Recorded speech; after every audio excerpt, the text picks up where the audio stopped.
We all have to follow the great presenters that we've had in the last 2 days. You have to fight the urge to ask them to go ahead and bring your salad out and have supper. So it's going to be a little tough road ahead.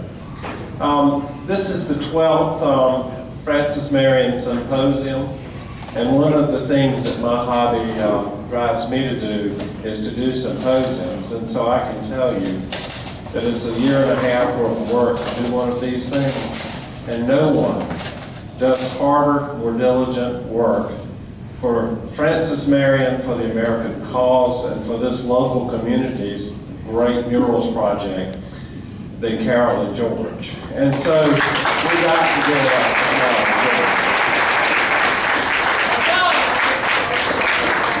And I don't see Carol, but tell her, we appreciate her, because this is a tremendous amount of work. The other thing that I wanted to do before we get into our roundtable part is, and Dave Nealon suggested this, and every year when I talk with Carol and George about different programs, we say, gosh, I've seen this great, I've seen that great. But I think we ought to open the floor up just a second for things that you're interested in and you would like to see. Maybe you have some questions or suggestions or things that this symposium could do to make it more fun, more interesting, more entertaining, more educational. So I was going to just do a toss-up and see if anyone had anything they wanted to say. Hey, let's do what? Guaranteed Joe Stoops comes back. Yes, sir. Professor Stoops is an amazing performer, that he does off the top of his head his knowledge of all these folks. And he and I were just talking a little bit about his days at Erskine with my brother-in-law, Doug. And they had one of the most amazing history faculties ever assembled in South Carolina at that college at one time. And so I don't know if any of you know Lowry Ware and Jim Geddes, and of course you do know Joe and others, and not to mention Dr. Bass, who wrote these wonderful Revolutionary War books, all at the same time in the same college. So it's just wonderful to have scholars of this magnitude with us. And it's also great to have Ben Rubin, who's going to have to walk in the shadow of Joe and all those other wonderful scholars in teaching the next generation of teachers about the American Revolution. Christine, did you have something? I would like to see a program where each of the murals would be projected on the screen, because not everybody can tour and find all of the places that 26 murals are posted, not with a good GPS, throughout the county, and with some explanation of what they portray and exactly where they are. Yeah, Christine's idea, and I apologize for handing you the mic, is that we get some really high quality photographs of the various murals, put them up on the screen, and then have someone who's very knowledgeable about them talk about what the artist was portraying in each one of the scenes. I have taken the tour, and Christine is correct. It requires a good bit of navigation skills, because Clarendon County is pretty big to get to all of them, and some of them are really stunning. And the artist has presented a wonderful view of these different actions and different camps that Marion may have had. So that's a great suggestion if we can put something like that together. There you go. There you go. Yeah, what else? So we need some skillful commentary. We've done literature criticism today, literature theory, social history. We'll do some art criticism next time.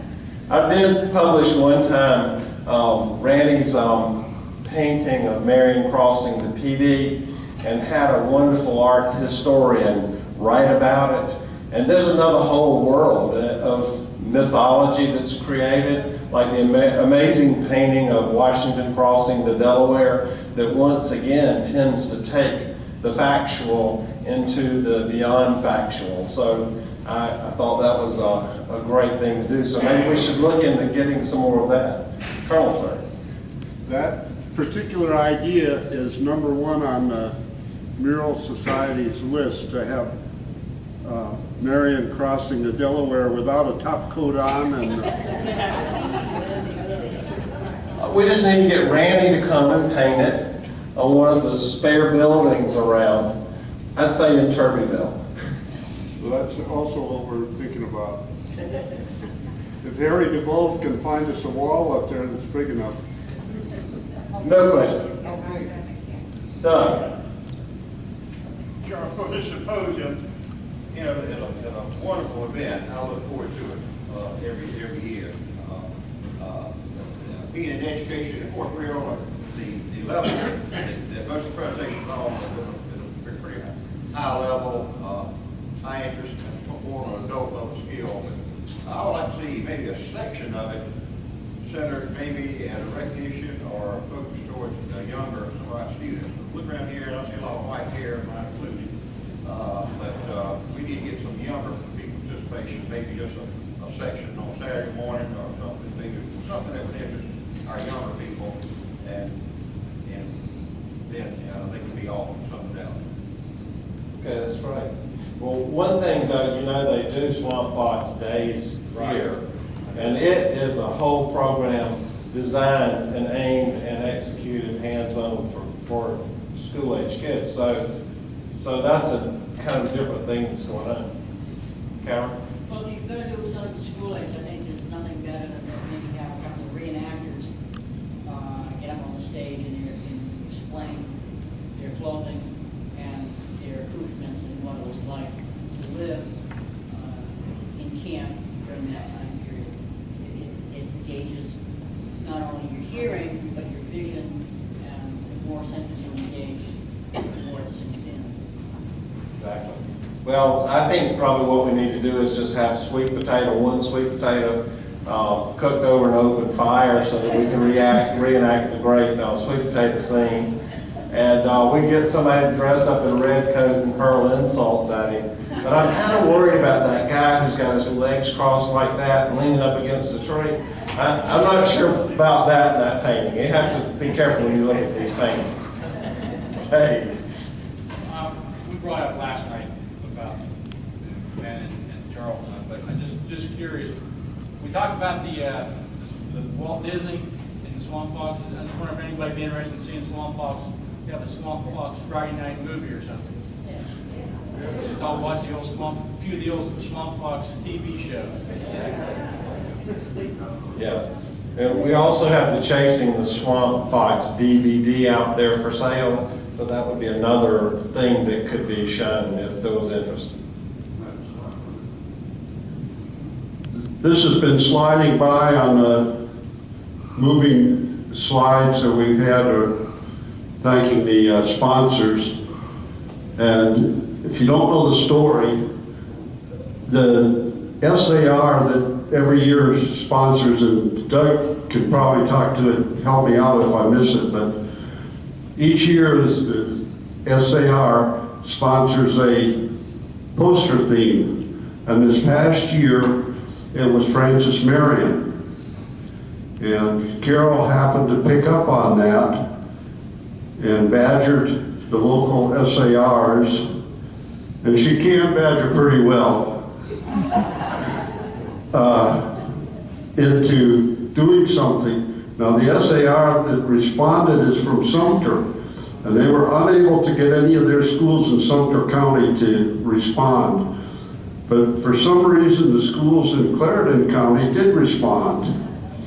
And this is one of the schools that responded, and their posters that they made and that were submitted and went to the state, I believe, did they not? Right.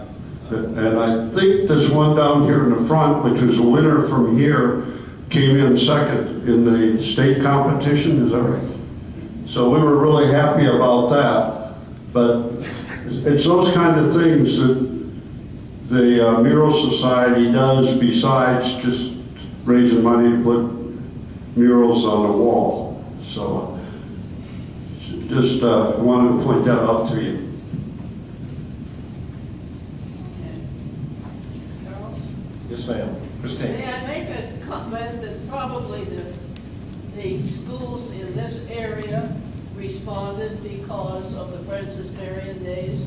Those Something that's interesting and something